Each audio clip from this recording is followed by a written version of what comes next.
La délivrance appartient à l'Éternel. Je ne sais pas, mon frère, ma soeur, quelle délivrance tu attends. Quelle délivrance que tu attends du Seigneur. Nous avons tous des combats. Nous avons tous des besoins. Nous avons tous des attentes vis-à-vis du Seigneur. Mais vous savez, la délivrance, le Seigneur veut la délivrance. Mais lorsque j'ai médité sur cette thématique qui est très vaste, nous voyons que aussi la délivrance peut aussi dépendre de nous-mêmes. Parce que dans le passage que vous voyez dans Proverbe 21, 31, il dit que le cheval est équipé. Donc nous avons aussi, en tant qu'enfants de Dieu, notre rôle à jouer. On va prendre Exode chapitre 14, que vous connaissez tous, le verset 13. Moïse a dit quelque chose d'assez fort en exhortant le peuple d'Israël. Comme vous le savez, plus haut, le peuple d'Israël est sorti d'Égypte. Ils ont expérimenté les, comment dirais-je, les 10 plaies. Ils ont expérimenté la puissance du Seigneur. Et le Seigneur les a sortis de l'Égypte, de l'esclavage de l'Égypte. Donc il les a littéralement délivrés. Et ce qui est intéressant, c'est que lorsqu'ils ont fait face, ils étaient dans un cul-de-sac, c'est-à-dire qu'ils faisaient face à la mer Rouge. La mer Rouge. Et lorsqu'ils ont fait face à cela, ils ont commencé à paniquer. Et ils ont commencé à dire, mais Moïse, je caricature, tu es sérieux? Nous n'avions pas des sépulcres en Égypte et tu veux là nous faire mourir dans le désert. On était bien en Égypte. On t'avait même dit qu'on préférerait être esclave d'Égyptiens plutôt que de mourir dans le désert. Et Moïse a dit quelque chose de fort. Il a dit, donc dans le verset, Exode 14, à partir du verset 13, il a dit, Moïse répondit au peuple, ne craignez rien, restez en place et regardez la délivrance que l'Éternel va accorder en ce jour. Car les Égyptiens que vous voyez aujourd'hui, vous ne le verrez plus jamais. Amen. Mais cette délivrance que le Seigneur a accordée au peuple d'Israël, il y avait aussi également une attitude à avoir que les Israéliens devaient faire. Il insiste en disant, ne craignez rien et restez en place. Lorsque tu fais face à l'adversité. Parce que l'épreuve, ce qui précède l'épreuve, ce qui précède la délivrance, il y a l'épreuve. Et le Seigneur veut que nous soyons sans crainte. Le peuple d'Israël, bien qu'ils ont expérimenté encore une fois les miracles du Seigneur, ils commençaient à avoir une grande frayeur au vu des Égyptiens. Et nous, aujourd'hui, bien que le Seigneur a promis des choses, parfois, malheureusement, nous pouvons manquer de foi. Nous pouvons avoir de la crainte. Et nous pouvons ne pas rester en place. Parfois, nous sommes dans l'agitation. Nous nous disons, mais Seigneur, je cherche la délivrance ici. Je cherche la délivrance là-bas. Je vais d'église en église. Je vais de pasteur en pasteur. Je ne reste pas en place. Pourtant, le Seigneur dira de rester calme.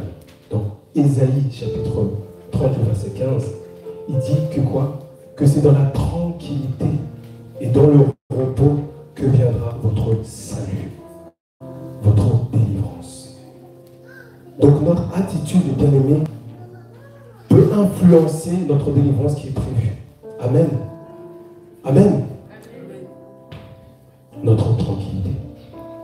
Le Seigneur attend. Et dans Exode, dans le verset 14 de Exode 14, il dira, l'Éternel combattra pour vous et vous garderez le silence.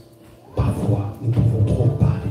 Seigneur, Seigneur, blablabla, blablabla. Le Seigneur dit, chut, je vais agir. Le Seigneur attend de nous une attitude de calme lorsque nous faisons face à l'adversité. Parfois même, Nous pouvons faire face à des injustices, à des choses auxquelles nous pouvons subir, des injustices, des gens qui peuvent parler à notre... sur nous-mêmes. On se dit, mais comment cela se fait? Et qu'est-ce qui peut se passer? Dans le Proverbe 20, le verset 22, le Seigneur dira que ne dis pas le mal, ne fais pas le mal. Lorsque le mal vient arrive, ne dis pas le mal, mais espère en l'Éternel et il te délivrera. Donc parfois, dans l'adversité, nous pouvons agir comme étant œil pour œil, dent pour dent. Lorsque nous vivons des choses, nous avons de l'injustice, comme je disais, des gens qui peuvent parler à notre égard, notre père, notre mère. Je ne sais pas ce que tu as pu vivre, mais laisse agir le Seigneur. Le Seigneur attend de nous une attitude de calme, que nous devons nous prosterner devant lui. Et c'est lui qui opérera la délivrance. Amen. Et notre délivrance, qui est pour nous, a un impact aussi pour le plus grand monde. Parce que si mon frère est délivré aujourd'hui, demain cela m'impactera. Donc nous avons tous notre responsabilité vis-à-vis du Seigneur. Il y a aussi également notre marche dans le Seigneur. Notre marche. Vous savez, dans Psaume 34, le verset 8, il dira « L'ange de l'Éternel campe autour de ceux qui le craignent et il les arrache au danger. » Littéralement, il les délivre du danger. Mais ce qui est intéressant dans ce passage, c'est que le Seigneur dit, donc l'ange de l'Éternel, Yahweh lui-même, il campe autour de qui? De ceux qui le craignent. Aujourd'hui, la crainte de Dieu manque parfois. La crainte de Dieu manque. La crainte de Dieu, selon Psaume 111, il dira la crainte de l'Éternel, c'est le commencement de quoi? De la sagesse. Et la sagesse, qu'est-ce que nous enseigne? La sagesse, c'est Christ lui-même. C'est elle qui nous délivre. On va prendre Proverbe chapitre 2, rapidement.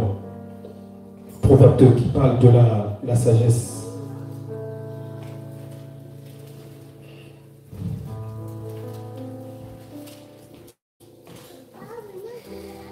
Proverbe chapitre 2, à partir du verset 10, je vais lire. Car la sagesse viendra dans ton cœur, et la connaissance fera les délices de ton âme. La réflexion veillera sur toi, l'intelligence te gardera, pour te délivrer de la voie du mal. Amen. Donc, la sagesse de Dieu te délivrera de la voie du mal. Des hommes, de l'homme qui tire des discours perverses. Donc, elle te délivre aussi de les mauvaises compagnies. Ô combien parfois, nous vivons des combats, nous voulons être délivrés de l'impudicité, de la fornication, de la masturbation, mais nous sommes toujours branchés à des choses qui alimentent cette attitude, cette marche. Il faut faire une introspection, se remettre en question, regarder ce que je regarde, ce que j'entends. Les personnes qui sont autour de moi, est-ce qu'elles m'amènent à la progression dans le Seigneur, plutôt dans la voie du mal? Et le verset suivant, il dira de ceux qui abandonnent les sentiers de la droiture. Donc mon frère, ma soeur, aujourd'hui tu peux être dans le chemin étroit et si tu ne veux pas, tu peux être dans le chemin large qui mène à la perdition. Je ne sais pas si je me fais comprendre. Aujourd'hui, tu peux être dans le chemin étroit et si tu ne veux pas, tu peux être dans le chemin large qui mène à la perdition. Veillons, bien-aimés. Et cela est une séduction. Il dit, ces personnes-là, ils étaient dans la voie du sentier de la droiture. Donc, ils ont abandonné. Afin de quoi? Afin de marcher dans des chemins ténébreux qui trouvent de la jouissance à faire le mal, qui mettent leur plaisir dans la perversité et qui suivent des sentiers détournés et qui prennent des routes tortueuses. La sagesse te délivre de toutes ces choses, mon frère, ma soeur. Il faut veiller. Elle te délivre également de la femme étrangère, comme il dira. La femme étrangère, qui dit que, pour te délivrer de la femme étrangère, de l'étrangère qui emploie des paroles doucereuses. La femme étrangère aussi également l'image aussi de la fausse doctrine. Veillons, les bien-aimés. Je ne sais pas la relation, je ne sais pas les projets que tu as. Mais veille à ce que la sagesse de Dieu demeure en toi. Comme à l'image dans Jean chapitre 15 qui dira qu'il est en nous, nous devons demeurer en lui. Celui qui demeure sous l'abri du Très-Haut repose à l'ombre du Tout-Puissant. Il faut demeurer dans la présence de Dieu. Quel est l'état de notre marche? Parfois nous avons une marche tortueuse et c'est pour cela que la délivrance ne se manifeste pas. Le Seigneur veut nous délivrer. Le Seigneur veut secourir. Et vous savez, dans 2 Pierre chapitre 2, le verset 9, il dira « Le Seigneur sait délivrer de l'épreuve l'homme pieux. » Pas l'homme, mais l'homme pieux. Et nous savons que le Seigneur nous appelle à exercer notre piété. Il faut avoir une intimité avec le Seigneur. Il faut rechercher à plaire le Seigneur. Il faut rechercher à le connaître, à le découvrir. Ne pas rester là à en dire Seigneur, Seigneur, je ne comprends pas. Je ne comprends pas pourquoi ma délivrance, pourquoi le mariage ne vient pas, pourquoi l'emploi ne vient pas, pourquoi je ne me fais pas comprendre, pourquoi mes parents ne me comprennent pas. Regarde ta marche, mon frère, ma soeur, Parfois ta marche peut empêcher la manifestation de la délivrance. Amen. Que le Seigneur nous aide aussi. Et il y a aussi également, le Seigneur nous demande aussi de ne pas concevoir. Vous savez que là aussi, je prends par exemple Psaume 34, le verset 20, on a lu le verset 8. Le Psaume 34, verset 20, il dira que le malheur atteint souvent le juste, mais l'Éternel l'en délivre toujours. Amen. Notre Seigneur la délivre toujours. Parfois, nous pouvons avoir une conception de la délivrance auquel elle n'est pas celle de Dieu. Parfois même, notre attitude, notre regard vis-à-vis du péché peuvent empêcher aussi également notre délivrance. Est-ce qu'on peut prendre Ésaïe chapitre 69? Ésaïe 69.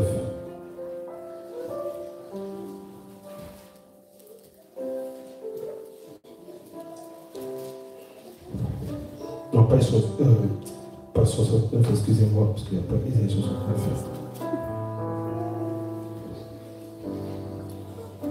Le passage qui dit « La main de l'Éternel n'est pas trop courte, ni ses oreilles sont dures. » C'est Ésaïe combien? 59. Merci. Moi, je suis 59. Merci. Je prends à partir du verset 1.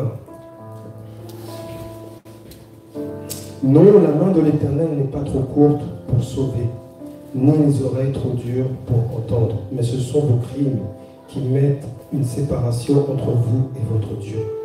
Ce sont vos péchés qui vous cachent sa face et l'empêchent de vous écouter. Waouh! Parfois, la manifestation de la délivrance ne se fait pas parce que nous sommes parfois dans le péché. Et le péché, ce n'est pas forcément des choses grosses, parce que souvent on voit l'impudicité, on voit la fornication. Mais dans Jacques 4 dira que celui qui sait faire le bien ne le fait pas, commet quoi? Un péché. Tout ce qui n'est pas fruit d'une confession est un péché. Donc nous voyons, encore une fois, notre rapport aussi avec le péché. Si nous sommes dans une certaine attitude mielleuse, où nous caressons la chose, où on commence à mélanger le bien en le mal en bien, les bien-aimés, la délivrance peut tarder. Et le verset 13 aussi, qui dira, et là le peuple d'Israël se répand en disant, nous avons été coupables et infidèles envers l'Éternel. Nous avons abandonné notre Dieu. Nous avons proféré la violence et la révolte, conçu et médité dans les cœurs des paroles de mensonge. Et la délivrance s'était retirée.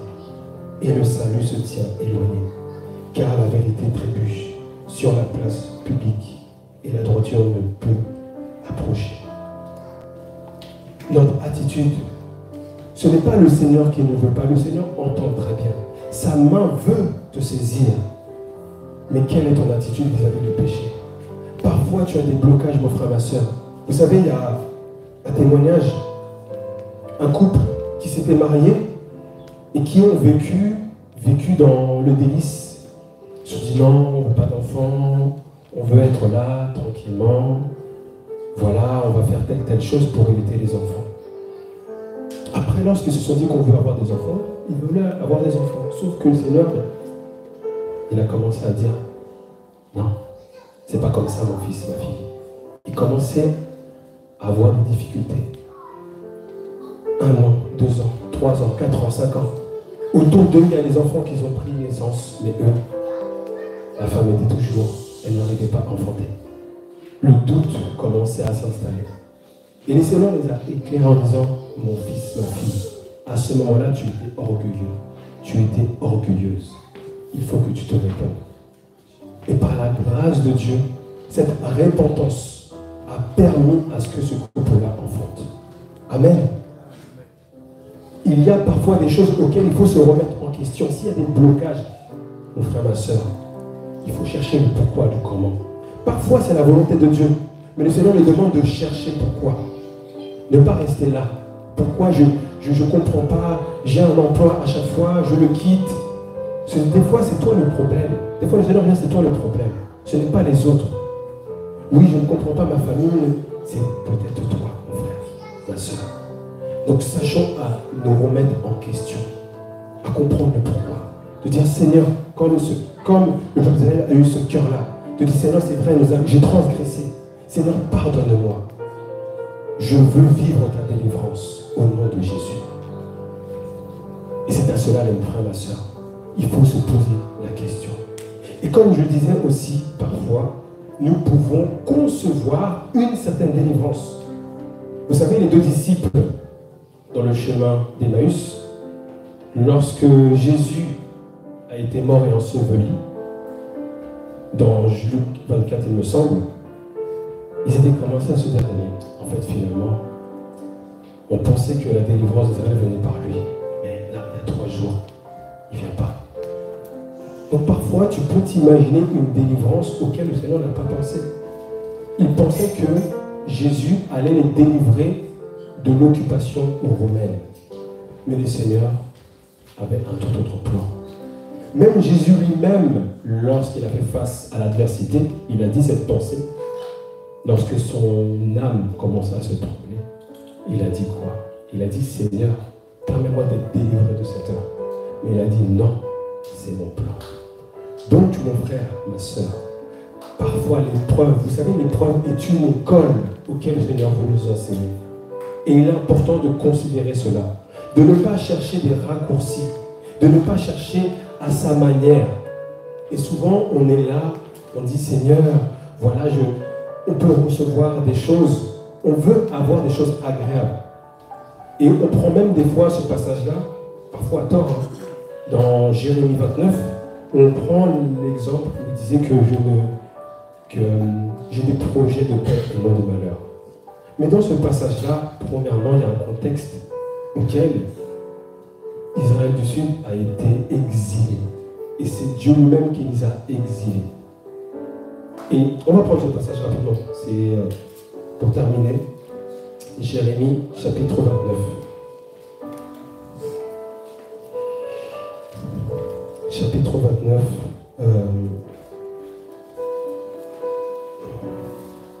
Donc c'est Jérémie qui a écrit une lettre. Et ce qui est intéressant, donc comme je le disais, c'est l'Éternel dans le verset 4. Il dit, ainsi par l'Éternel des armées, le Dieu d'Israël, à tous les captifs que j'ai emmenés de Jérusalem à Babylone.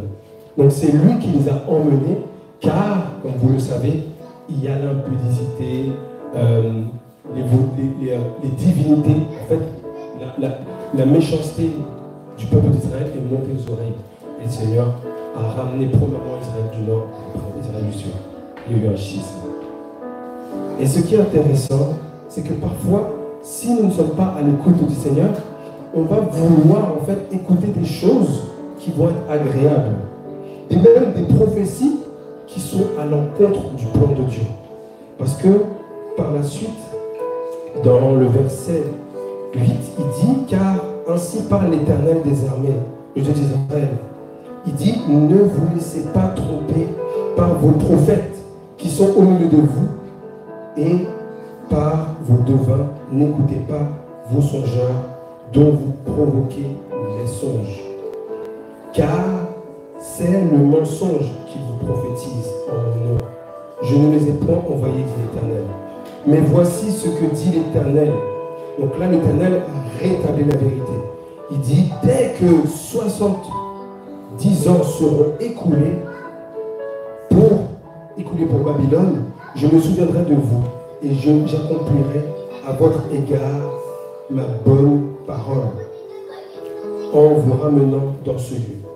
Et le verset 11, car je connais les projets que je vais former sur vous, dit l'Éternel, projets de paix et non de malheur, afin de vous donner un avenir et de l'espérance. Et ces projets de paix et de bonheur, ils dépendent de quoi? Dans le verset 12, vous m'invoquerez et vous partirez, vous me prierez et je vous exaucerai. Vous me chercherez et vous me trouverez si vous me cherchez de tout votre cœur. La sincérité de notre cœur. Voilà l'une des clés de la délivrance. Et pour terminer, il y a un passage dans 2 Corinthiens chapitre 4 qui m'a beaucoup marqué. Il m'a marqué, non seulement parce que je l'ai lu, mais surtout, le 18 décembre 2020, ma sœur a lu ce passage-là, on va le lire, et elle était dans son lit d'hôpital.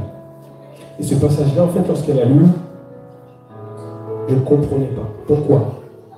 Parce que elle a été, quelques mois plus tôt, on lui a décédé un cancer du sein, qui était un cancer du sein triple négatif, qui était très agressif. Et ce qu'ils lui ont diagnostiqué, ils lui ont dit que, vous savez, vous ne passerez pas l'été. Et qu'est-ce qui s'est passé par la suite? Avec un petit comité, ma soeur, son mari, quelques personnes ont voulu dire non, Seigneur, c'est pas possible. Ma soeur, elle a 6 enfants, tu ne peux pas, tu n'es pas un homme pour mentir, ni le fils de l'homme pour te repentir. Non, Seigneur, c'est pas possible. Et nous avons même la foi que la délivrance allait non seulement, elle n'est pas venir vis-à-vis des médecins, mais sans le secours d'aucune main. Donc on avait cette foi, cette espérance. On était accrochés à cela.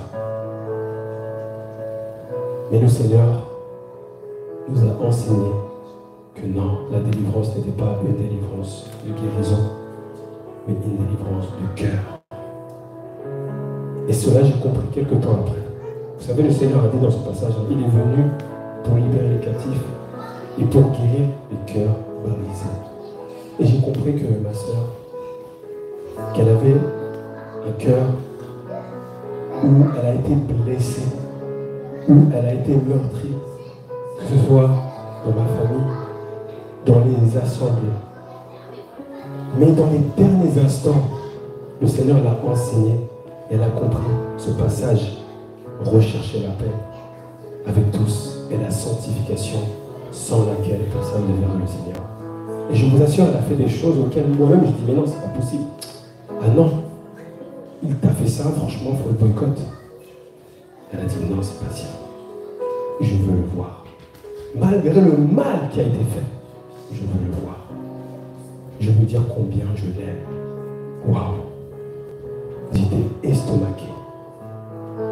Et elle-même, elle a dit, voilà ma délivrance. Pourtant, elle n'est plus là, mais elle a été délivrée. Donc le Seigneur peut te dire, peut-être que tu es dans une situation, mais le Seigneur dit non, c'est comme ça que je veux te délivrer mon fils, ma fille. Là peut-être, ça tarde. Tu viens sur tes 30 ans, 35 ans, tu n'es toujours pas marié. Pour te dire non, je veux te délivrer de l'immaturité. Je veux te délivrer de l'enfantillage. Je veux te délivrer de l'insoumission. Je veux te délivrer du manque du pardon. Et je vais juste lire pour terminer, donc 2 Corinthiens chapitre 4, qui est très fort et qui est notre espérance.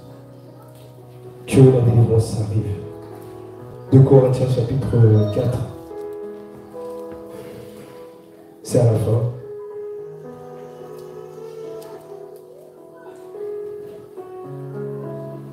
Verset 16 qui dit, c'est pourquoi nous ne perdons pas courage. Et lors même que notre homme extérieur se détruit, notre homme intérieur se renouvelle de jour en jour. Le Seigneur nous appelle à grandir chaque jour, de progrès en progrès. Car nos légères afflictions du moment présent produisent pour nous, au-delà de toute mesure, un poids éternel de gloire. Voilà la délivrance. Parce que nous ne regardons non point aux choses visibles, mais à celles qui sont invisibles. Car les choses visibles sont passagères et les invisibles sont éternelles. Amen. Amen. Regardons aux choses invisibles. Nous ne cherchons pas une délivrance selon notre propre conception, selon notre propre pensée, mais selon la volonté de Dieu. Espère, garde la foi jusqu'au bout. C'est ce chant que je vais chanter. C'est le chant de Woodlove qui dit garde la foi jusqu'au bout. Garde la foi jusqu'au bout. Garde la foi plus que tout. Car cela est agréable. Est-ce qu'on peut chanter? Garde la foi. Garde la foi plus que tout. Garde la foi. Garde la foi jusqu'au bout. Garde la foi plus que tout. Car cela est agréable. Garde la foi, garde la foi jusqu'au bout. Garde la foi plus que tout. Garde la foi plus que tout. Car cela est agréable. Dis à ton Seigneur, garde la foi, garde la foi plus que tout. Garde la foi,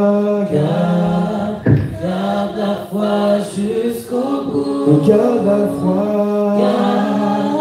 garde la foi plus que tout. Car cela est agréable. On dit encore, garde la foi.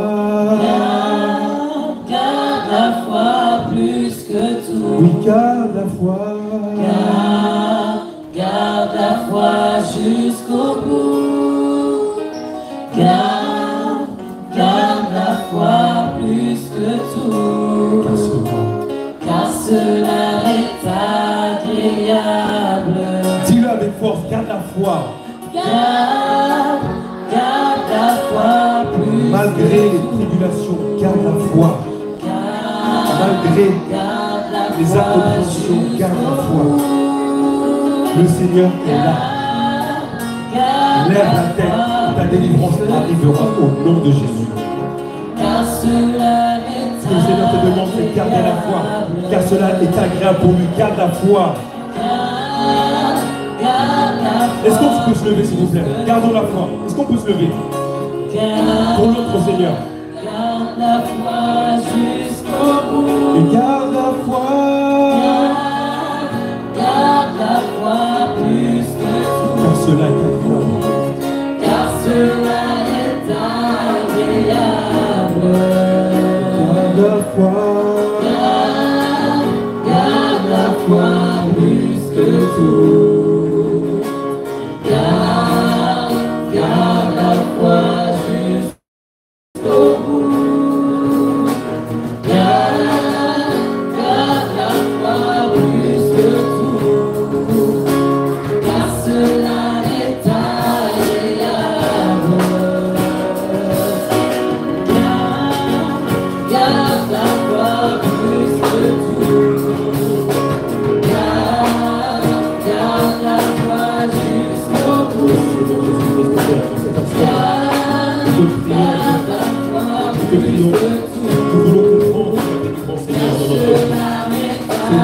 Enseigne-nous. Enseigne-nous. Forme-nous à travers les épreuves, Seigneur. Pour que nous puissions comprendre et performer ta délivrance que tu accordes, Seigneur. Seigneur, aide-nous à nous examiner. Savoir si nous sommes toujours dans la foi, Seigneur. Donne-nous la foi, Seigneur. Nous voulons avoir la foi en toi. Nous voulons persévérer jusqu'à la fin. Car ceux qui persévéreront jusqu'à la fin seront sauvés au nom de Jésus.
Seigneur, garde nos cœurs. Garde nos cœurs, Seigneur. Père Céleste, permets que nous puissions tenir ferme malgré les épreuves, malgré le découragement, que nous ne renoncions pas. Que nos cœurs soient trouvés en toi. parfois la solitude, mais que nos cœurs soient trouvés en toi. Malgré la maladie, que mon cœur soit trouvé en toi. Malgré les incompréhensions, que nos cœurs soient trouvés en toi. Seigneur, tu sais l'état de nos cœurs. Parfois face au découragement, parfois les promesses tardent. Et comme la femme de Lot, nous avons envie de regarder en arrière. Mais Seigneur, nous prions à toi. Garde nos cœurs jusqu'au bout. Permets que mon âme, l'âme de mon frère, l'âme de ma soeur, puisse rester accrochée, attachée à toi. Le psalmiste pouvait dire, je dis à mon âme, bénis l'Éternel. Malgré les épreuves, mon âme, que l'âme de mon frère, l'âme de ma soeur, puisse continuer de bénir l'Éternel. Seigneur, je ne veux pas regarder en arrière.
dans ce lieu.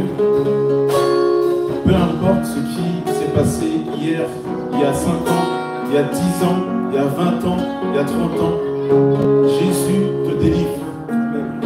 Aujourd'hui, tu vas ressortir différemment de la même manière que tu es rentré. Si tu es rentré chargé, tu sortiras déchargé. Tout dépend de ta foi. Saisis le port de sa robe. Saisis la présence du Saint-Esprit. L'Esprit veut opérer dans le cœur d'un frère ou d'une sœur un miracle, une délivrance.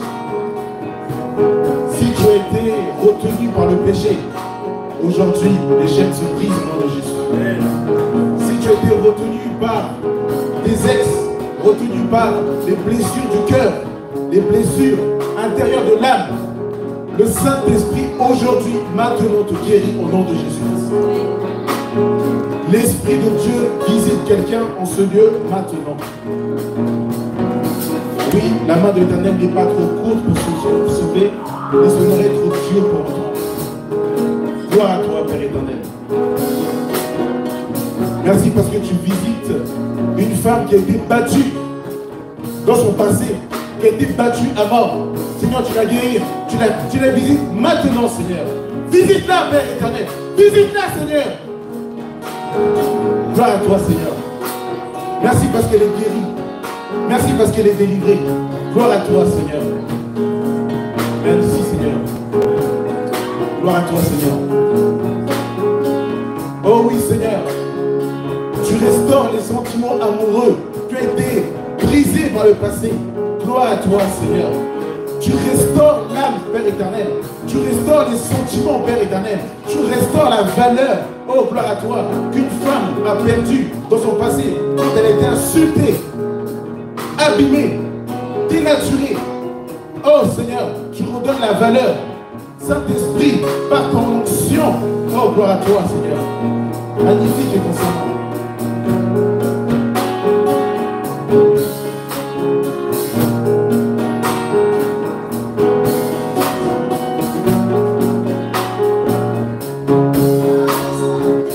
Quelqu'un voulait-il qu'on puisse prier pour lui, qu'il puisse avancer? On va prier pour lui.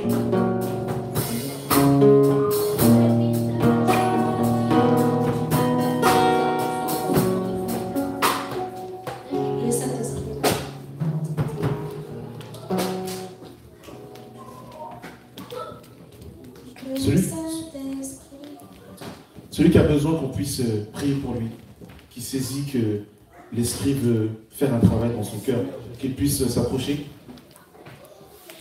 Mon frère Cédric, est-ce que tu peux venir pour nous aider? Frère Alain aussi également, est-ce que tu peux venir pour nous aider? Si tu peux chanter doucement et ensuite on va... Tu peux chanter, ouais.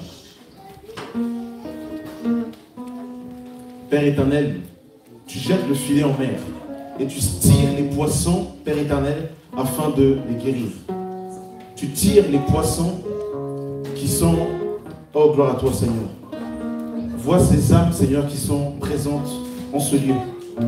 Vois leur profondeur, vois leur vase, vois leur cœur, vois leur profondeur, vois leur être, Seigneur de Tout-Puissant. Oh, Yahweh, Père éternel, que ton onction tombe sur eux, Père éternel. Oh, gloire à toi, Seigneur. Oh, gloire à toi, Seigneur du Tout-Puissant.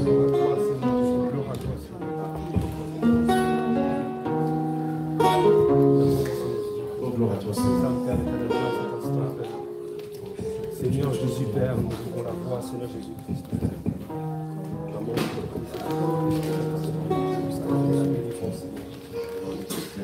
Merci. Merci pour ta présence au milieu de nous. Merci Seigneur Dieu, parce que lorsque tu viens au milieu de ton peuple, c'est pour faire un travail. Éternel Dieu tout-puissant, que tout ce qui pèse, Seigneur Père, que tout ce qui est fardeau, Seigneur Dieu, peut s'en aller maintenant au nom de Jésus. Parce que ta présence, Seigneur Père, est une présence qui vient pour restaurer, Seigneur Dieu. Qui vient pour restaurer tout ce qui a été courbé, tout ce qui a été déformé par l'ennemi, Seigneur Dieu.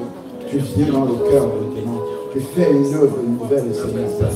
Tu viens, Seigneur Père éternel, et tu fais le ménage par ton esprit maintenant, Seigneur Père.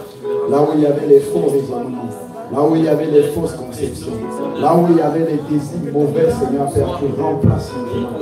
Seigneur Père, tu purifies les âmes, tu purifies les cœurs, Seigneur Père. Tu ôtes maintenant, Seigneur Dieu, tout-puissant Père, tout ce qui n'est pas de toi, Seigneur Dieu.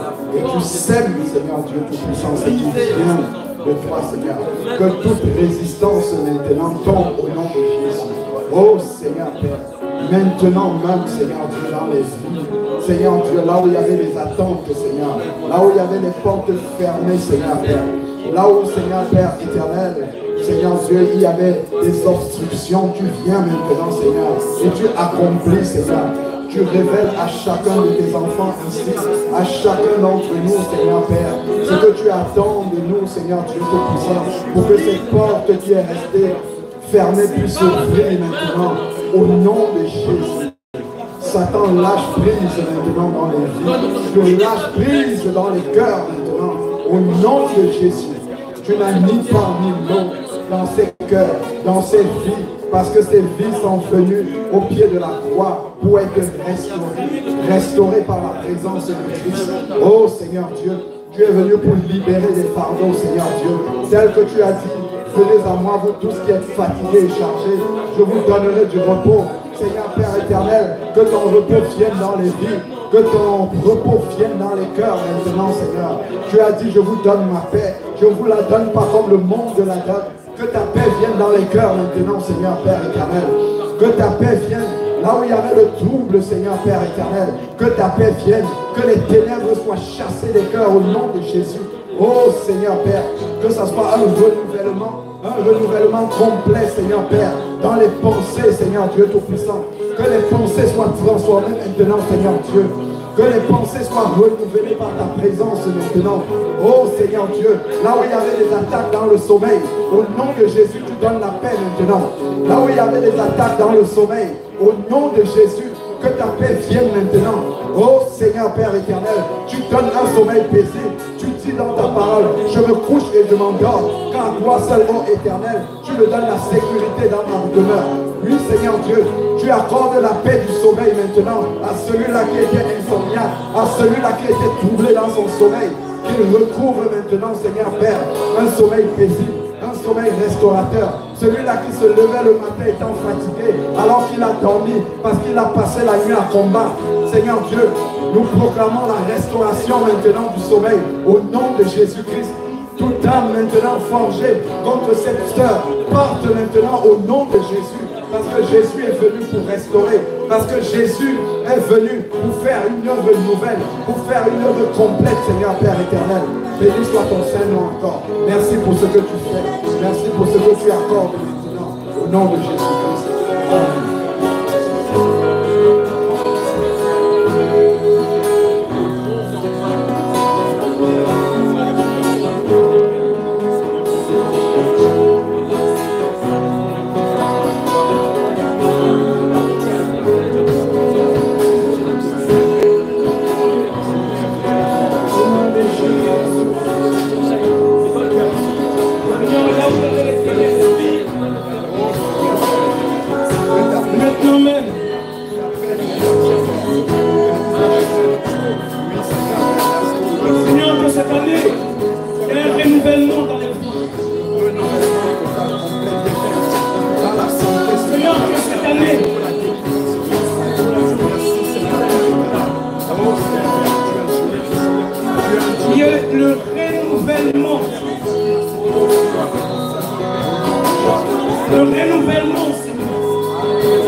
Il m'a délivré. Quelle joie. Amen. Attaché. Une dernière fois. Attaché.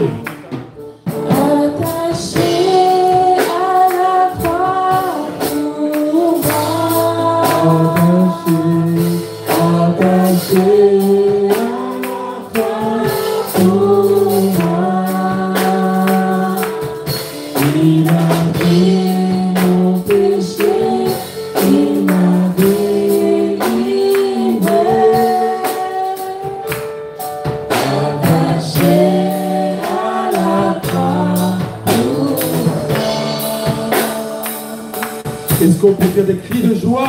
Alléluia! Alléluia! Le Seigneur t'a délivré au nom de Jésus. Et la foi! Et la foi! Est-ce qu'on peut faire des cris de joie? Alléluia! Amen! Amen!